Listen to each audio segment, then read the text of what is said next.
Estruturar um lar inclui mais do que planejar um horário. Significa ensinar um filho a disciplinar a sua mente.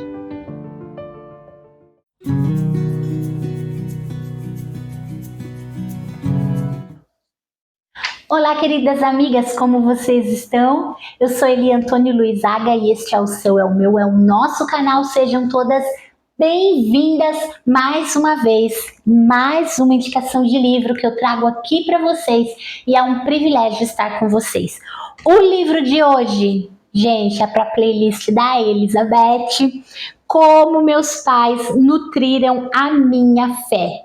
E olha, será um vídeo bem curto porque... Ai, é um livro emocionante.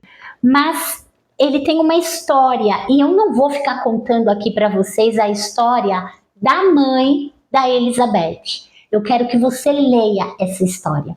Mas antes da gente entrar aqui nessa resenha, dizer para vocês que todo vídeo aqui do nosso canal que tem indicação de livros, nós temos parceria com a Cantares Presentes, que é a nossa loja de artigos evangélicos aqui em São Caetano do Sul, São Paulo. E se você está por aqui pela região, vá até lá fazer uma visita. Aqui na descrição está o endereço, está o WhatsApp, está o site, tudo bonitinho, para vocês poderem visitar, adquirirem livros, obras maravilhosas que elas têm lá.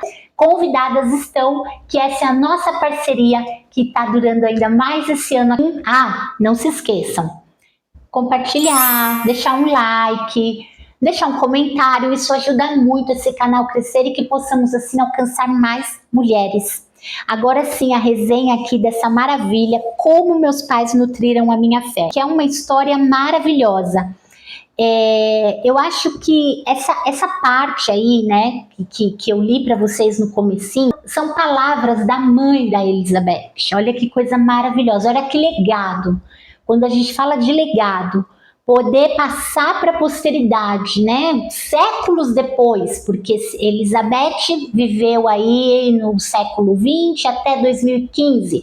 Antes dela, teve a sua mãe, teve a sua avó, e esse legado que ficou é maravilhoso, que nós possamos deixar legados assim para os nossos filhos, legados como esse, que nutriram a fé da Elizabeth, posteriormente a de sua filha, e muitas reflexões sobre a educação dos nossos filhos. A própria mãe dela diz em um dos seus escritos que os pequenos não são novos demais para receberem treinamento sério. Muitas vezes nós estamos negligenciando as nossas crianças, aquela coisinha assim, tudo muito enfeitadinho, e eles estão preparados sim para coisas sérias. O livro vai dizer como deve ser um lar cristão. Então ela resumiu as memórias da sua mãe, todos aqueles discernimentos valiosos que elas têm, essa experiência de crescer em um lar genuinamente cristão, aqui por meio das histórias dos seus avós, dos irmãos, do pai e a mãe dela, esses escritos que a mãe deixou. Ela vai falar de confiança, ela vai falar de disciplina, ela vai falar de cortesia e ela vai falar de uma coisa muito importante que nós estamos perdendo ultimamente, que é o ensinar pelo exemplo. A mãe dela falou uma coisa assim muito séria já logo no começo do livro, que eu fiquei meditando, estou meditando ainda nesse conceito. Alguns vão rebater, vão dizer que não é bem assim, mas ela trouxe uma reflexão de uma pessoa que disse que se você não consegue obediência por volta de quando as crianças têm 18 meses, já é tarde demais. Claro que isso foi dito no final do século XIX para o século XX. Podemos ter algumas novas interpretações agora? Talvez, mas eu meditei muito sobre isso e eu sempre trago para a minha vida, né? E uma aplicação muito importante, um discernimento que Deus foi muito maravilhoso comigo nessa minha jornada como mãe, que quando o Thales era pequenino, bem pequenininho mesmo, bebezinho, eu voltando da maternidade com ele, né, eu sabia que eu ia ter um processo aí um pouco complicado de recuperação e a minha mãe, né, muito disposta a me ajudar, tinha meu marido, meu pai, a gente morava no mesmo quintal e eu lembro que eu disse uma frase, eu falei assim, gente, é o seguinte, não é não.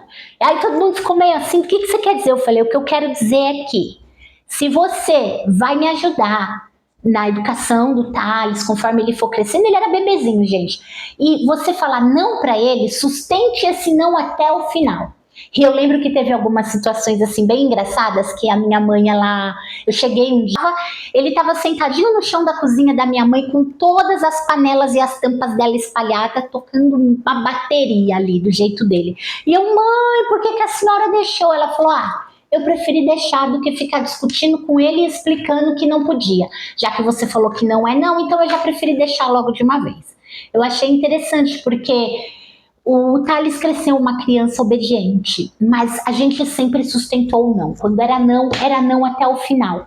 Então, essa reflexão que a obediência por você não conseguir até os 18 meses pode ser tarde demais, eu posso até corroborar de uma maneira muito singela, muito humilde, né? Baseada na minha experiência. É claro que, se você tiver uma outra explicação, uma nova interpretação para isso, você pode deixar aqui nos comentários e a gente vai dialogando sobre isso. Mas é importante a gente ter esses parâmetros. E ela fala uma coisa assim muito importante dentro de toda essa história que ela conta, que já na casa dela, com os pais, a oração em família era matinal. Então, na hora do café da manhã, havia oração, havia cânticos e havia meditação na palavra de Deus. Quanto de nós hoje temos feito isso em nossas casas? Será que nós estamos nutrindo a fé dos nossos filhos? Ela conta que a mãe dela estava com 70 anos quando ela pediu para a mãe dela anotar as recordações, coisas que a mãe dela vivia, porque elas olhavam a pessoa da mãe dela e viam o tanto de riqueza que havia naquela história de vida dela, contando a história de seus avós, dos seus antepassados. E aí ela tinha 70 anos quando ela e os irmãos falaram, não, a senhora precisa escrever. E ela, mas eu vou escrever para quem? Quem que vai querer? Ela falou, a gente, nossos filhos, os nossos netos, os seus netos, seus bisnetos, eles vão querer saber a sua história. E ela deu um caderninho para ela e falou, mas como que eu faço? Ela vai registrando um pouquinho por dia, escreve. E ela escreveu, gente, por 10 anos. Ou seja, nasceu uma escritora com 70 anos. E o legado é que Elizabeth escreve, a filha da Elizabeth escreve, a Valéria. Então, eu achei assim maravilhoso. E ela não tinha a intenção de publicar nada disso, mas ela viu a necessidade disso na década de 90, nos anos 90, quando muitos pais, casais jovens que não tinham parâmetros cristãos para educar os seus filhos. Sabe o exemplo? Olha, eu vejo aquele casal, eu vejo como eles fazem e eu vou até eles, vou me nutrir, vou entender como é que faz para eu modelar aqui na minha casa. Ela percebeu que esses jovens não tinham referência para contextualizar, para instituir um lar cristão. E foi esse o detonador dela pegar esses escritos da mãe dela e trazer. E o resultado dessa educação que eles tiveram é que os 6 filhos da família foram pessoas respeitosas, pessoas de amor, que também nutriram as suas famílias, que formaram outros 6 lares, servos de Deus. E esses princípios espirituais foram aplicados naquele lar. É um livro de história real, gente. De tragédias, de decepções, de alegrias, mas sobretudo de muita tomada de consciência para a gente quando senta para ler. É uma família com muita história para contar. Tem veteranos de guerra, é precioso. E as coisas que a mãe dela viveu quando criança, toda essa experiência de vida, sabe aqueles romances bonitos de época? É uma coisa real. Não foi um romance inventado, nem da cabeça de ninguém, não. Foi a vivência de uma mulher. Catherine, sua mãe, cresceu nutrida espiritualmente. Ela tinha uma fé genuína em Deus. Era uma fé simples, mas era uma fé genuína e verdadeira. E isso passou para a mãe da Elizabeth, que logo passou para Elizabeth. E foi um lar, posteriormente, quando o pai também teve um encontro maior com Deus, foi um lar nutrido por estudos bíblicos. Eu não vou me aprofundar mais, porque a história é muito bonita. A página é 238, a devoção de uma mãe. Olha que bonito.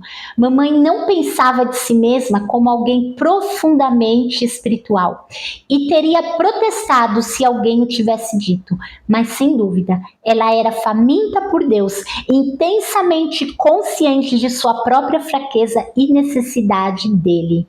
Chamada a ser mãe, encarregada da santa tarefa de cooperar com Deus em moldar os destinos de 6 pessoas.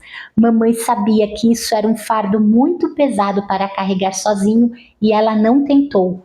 Buscou aquele cujo nome é maravilhoso, conselheiro, Deus forte, Pai da eternidade, príncipe da fé. Pediu a sua ajuda. Então, peça diariamente a ajuda de Deus na educação dos seus filhos. Peça diariamente a graça de Deus sobre você, sobre os seus erros, as suas falhas, para que você seja aquela pessoa nutrida por Deus, para que assim você tenha o que passar para os seus filhos. Eu te sugiro que você leia com muito carinho, porque é um livro que vale muito a pena. Que Deus te abençoe. Como todos os livros da Elizabeth, né? Todos que eu tô lendo até agora, eu tô encantada. Deus abençoe muito vocês. Fiquem com Deus e até o próximo.